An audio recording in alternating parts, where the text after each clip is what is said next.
Break के बाद आगे बढ़ेंगे। खबर कुलगाम से जुड़ी हुई है। कुलगाम जहां पर बड़ी साजिश का हुआ है पर्दाफाश। लश्कर के 3 आतंकी यहां से गिरफ्तार किए गए हैं। भारी मात्रा में इनके पास से हथियार, गोला बारूद बरामद हुआ है। आतंकी जो कि बड़े हमले की साजिश रच रहे थे लेकिन पकड़े गए, नाकाम हो गया इनका ये मंसूबा।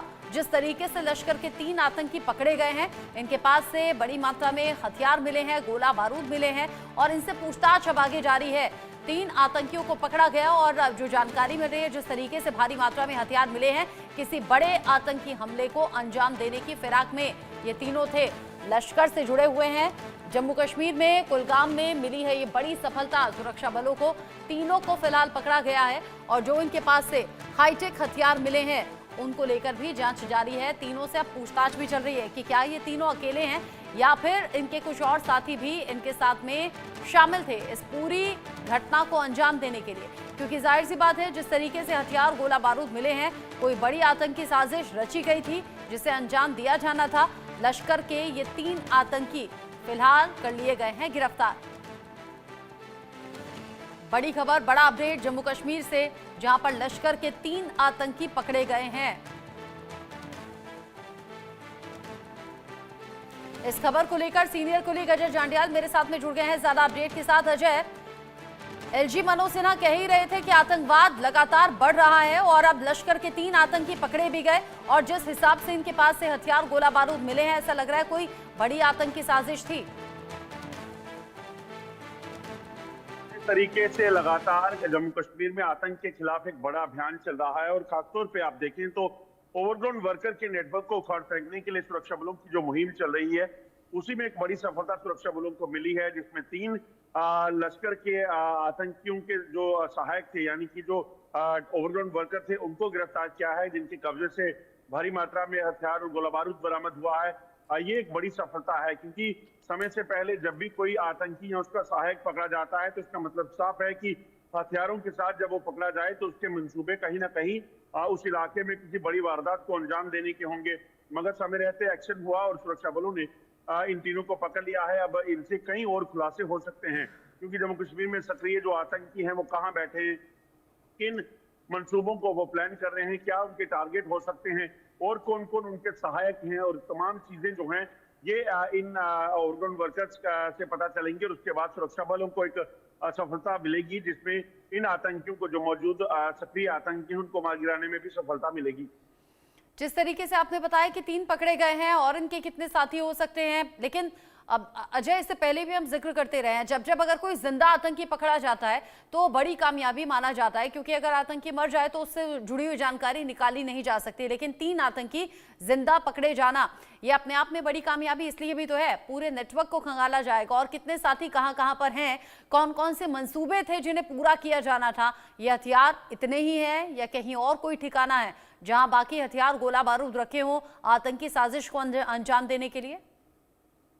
देखिए, बिल्कुल, अगर आप देखें तो जम्मू कश्मीर में आज अगर जो आतंकी सक्रिय हैं उनका नंबर अगर बात की जाए तो बहुत ज्यादा भी होगा, तो 60 से 70 आतंकी होंगे जो सक्रिय हैं। मगर ओवरग्राउंड वर्कर का नेटवर्क जो है वो सैकड़ों में होगा, क्योंकि अगर आप देखें तो हर डिस्ट्रिक्ट में जो ये आतंकियों के सहायक जो सक्रिय होते हैं, ये एक बड़ा नेटवर्क है। आतंकियों से ज्यादा बड़ी चुनौती इन जो ओवरग्राउंड वर्कर को ढूंढ निकालना, इनको पकड़ना, इनके खिलाफ कार्रवाई होना, ये होती है। इसके पीछे की वजह यह है कि आतंकी जो है वो अकेला सक्रिय होता है, वो किसी एक हमले को अंजाम दे सकता है।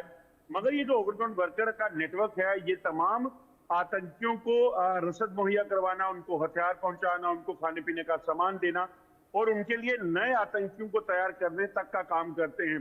पैसे के लालच में ये देश की खातिर इस तरह की जो है वो गद्दारी करते हैं और ऐसे में इन लोगों को बख्शा नहीं जाना चाहिए। अगर आप देखें तो 90 के दशक के बाद जब यहाँ जम्मू कश्मीर में आतंकवाद शुरू हुआ तो उसमें जो भी आतंकी तैयार हुए उनको सुरक्षा बलों ने कुछ समय के बाद मार गिराया, मगर ये आतंकियों का नेटवर्क जो है वो इंटैक्ट रहता था और इसीलिए जब वापस आतंकी पाकिस्तान से सक्रिय होते थे और फिर से आतंकवाद सक्रिय हो जाता था, तो इस पूरे नेटवर्क को उखाड़ फेंकना सुरक्षा बलों के लिए एक बड़ी चुनौती बना हुआ है। और उसी के मद्देनजर आप देखें तो 100 से ज्यादा ओवरग्राउंड वर्कर पिछले कुछ समय में जो है वो पकड़े जा चुके हैं। ओवरग्राउंड वर्कर्स तक पहुंचा जाना और उनके बाद में आतंकियों तक पहुंचा जाना, ऐसे ही कड़ी दर कड़ी अब जोड़ रहे हैं सुरक्षा बल। जांच इस पूरे मामले को लेकर जारी है। आशिक मीर भी मेरे साथ में जुड़ गए हैं इस खबर को लेकर ज्यादा अपडेट के साथ। आशिक, जिस तरीके से लश्कर के 3 आतंकी पकड़े गए हैं और 26 जनवरी नजदीक भी है, हो सकता है किसी बड़ी आतंकी साजिश को अंजाम देना हो और ये 3 ही नहीं, इनका पूरा ग्रुप हो, अलग अलग जगहों पर हो।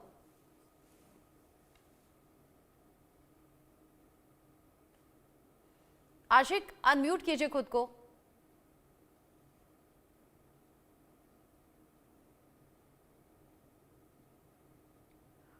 आशिक मीर, आवाज नहीं आ रही आपकी।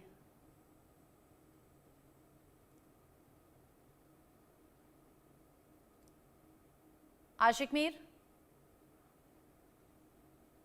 आशिक मीर की आवाज हम तक नहीं पहुंच पा रही है। जिस तरीके से 3 आतंकी पकड़े गए हैं, लश्कर से जुड़े हुए 3 आतंकी बताए जा रहे हैं, भारी मात्रा में हथियार इनके पास से मिले हैं, गोला बारूद इनके पास से मिला है, जिसकी तस्वीरें भी आप देख रहे हैं। तीनों पकड़े गए हैं और तीनों से इन्वेस्टिगेशन जारी है, पूछताछ जारी है कि आखिर घटना कहां अंजाम देनी थी और क्या कोई खास मौके की तलाश में ये तीनों आतंकी थे। आशिक, आवाज मिल रही है आपको? जी, क्या मैं ऑडियोबल हूँ रचना? हाँ हाँ आशिक, बोलिए। देखिए रचना, जिस हिसाब से पुलिस इन्वेस्टिगेशन में पता चला है, ये आतंकियों के जो मददगार है, जिनके कब्जे से भारी असला और गोला बारूद भी बरामद हुआ है, तीनों जो है पाकिस्तान में टेरर हैंडलर्स के साथ इन टच में थे और जिस हिसाब से इनकी पूछताछ, इनकी छानबीन भी चल रही है कि किस तरह से लश्कर तैयबा और टीआरएफ के आतंकियों के मददगार ये थे। और इस तरह की कार्रवाइयां लगातार बीते कुछ हफ्तों से हम देख रहे हैं। कई सारे ऐसे ओजीडब्ल्यूज को गिरफ्तार किया गया है जो कि लगातार यहाँ पर आतंक फैलाने में काम कर रहे हैं। हालिया दिनों हमने देखा कि इसी तरह अनंतनाग के इलाके में भी 3 ऐसे ही आतंकियों के मददगारों को गिरफ्तार किया गया और लगातार इनसे लीड भी मिल रही है कि जिस तरह से ये नेटवर्क को जो एक बार फिर से खड़ा किया गया है, क्योंकि यहाँ पर शांति बनी रही थी, काफी टाइम तक यहाँ पर शांति बनी हुई थी। जम्मू पर ज्यादातर फोकस इन आतंकियों का था, लेकिन यहाँ पर स्लीपर सेल्स को एक बार फिर से एक्टिवेट किया गया है। इन ओजीडब्ल्यूज की रिक्रूटमेंट जो है फिर एक बार हो गई है, जिसके चलते अब सुरक्षा बलों की तरफ से भी इन पर जो है प्रहार किया जा रहा है। अब जो है 13 जनवरी को एक्सपेक्टेड है कि प्राइम मिनिस्टर कश्मीर घाटी के दौरे पर होंगे और यहाँ पर वो जरमोर टनल, जहाँ पर आतंकी घटना हुई थी, आतंकी हमला हुआ था गगनगिरी के इस प्रोजेक्ट पर, एक महत्वपूर्ण प्रोजेक्ट है और ये भी बताया जा रहा है कि प्राइम मिनिस्टर खुद 13 जनवरी को यहाँ पर इनॉग्रेशन करने के लिए आ रहे हैं। और इस बीच इस तरह की बड़ी सक्सेस जो है सुरक्षा बलों को मिली है, जबकि ये आतंकी जो है बड़े संगठन, जितने भी आतंकी संगठन है, उनके साथ राब्ते में रहे हैं, तो कहीं ना कहीं एक बड़ा मंसूबा बना रहे थे, जिसको लेकर सुरक्षा बलों को एक बड़ी कामयाबी मिली है। रचना, बड़ी कामयाबी हाथ लगी है और जिस तरीके से कामयाबी हाथ लगी है, 26 जनवरी का जिक्र तो हम कर ही रहे थे। आशिक ने बताया कि 13 जनवरी पीएम मोदी का भी यहाँ दौरा हो सकता है। अजय, हमने देखा जब लोकसभा इलेक्शन के रिजल्ट्स के बाद भी और जिस तरीके से डल लेक को चुना गया था, योग दिवस के लिए वहां पर पीएम मोदी पहुंचे थे, आतंकी घटनाओं के बीच में पीएम मोदी का जाना भी एक बड़ा मैसेज था। और अब जब पीएम मोदी के विजिट की जानकारी मिल रही है तो फिर से इस तरह की साजिशें सामने आने लगी। देखिए, दरअसल पाकिस्तान हमेशा से इस तरह की मंशा रखता है, क्योंकि जब देश के प्रधानमंत्री जम्मू कश्मीर के दौरे पर पहुंचेंगे, आप सोचिए कश्मीर का वो इलाका जहां पर पाकिस्तान ने तमाम वो कोशिशें की जिसके जरिए वहां पर आतंकवाद के जरिए खून खराबा किया जा सके, मासूम लोगों की हत्याएं की जा सके, डिस्टर्ब किया जा सके। जब वो इलाका तरक्की की ओर आगे बढ़ेगा तो वो पाकिस्तान को कैसे सूट करेगा। और जेडमोर टनल की बात की जाए या फिर कश्मीर में ट्रेन पहुंचने की बात की जाए, ये बहुत बड़े प्रोजेक्ट हैं जो भारत के लिए थे और पाकिस्तान ने तमाम कोशिशें की कि इसमें अड़चने जो है वो पैदा की जा सके। जेडमोर टनल में एक आतंकी हमला किया जिसमें 9 लोगों की मौत हुई और लेबर्स को टारगेट किया गया ताकि वो वहां से भाग जाएं, काम रुक जाए। रेलवे टनल बन रही है तो लगातार इनपुट ये रहे कि कहीं ना कहीं रेलवे का जो काम था वो डिले होता रहे आतंकी हमलों के जरिए, तमाम चीजों के जरिए। मगर तमाम चीजों के बाद जब सुरक्षा बलों ने इस चीज को मुमकिन कर दिया, इंजीनियर ने उसे मुमकिन किया और अब जब देश के प्रधानमंत्री उसके उद्घाटन के लिए जम्मू कश्मीर पहुंचने वाले हैं, इस चीज की खबर आ रही है, तो पाकिस्तान ऐसे में वो तमाम प्रयास करेगा जिसके जरिए यहाँ पर कोई ना कोई ऐसी आतंकी घटना को अंजाम दिया जाए ताकि दुनिया को ये लगे कि ये जो हुआ है ये दरअसल हम नहीं बल्कि कश्मीर में किया जा रहा है, खुद वहां के लोग कर रहे हैं।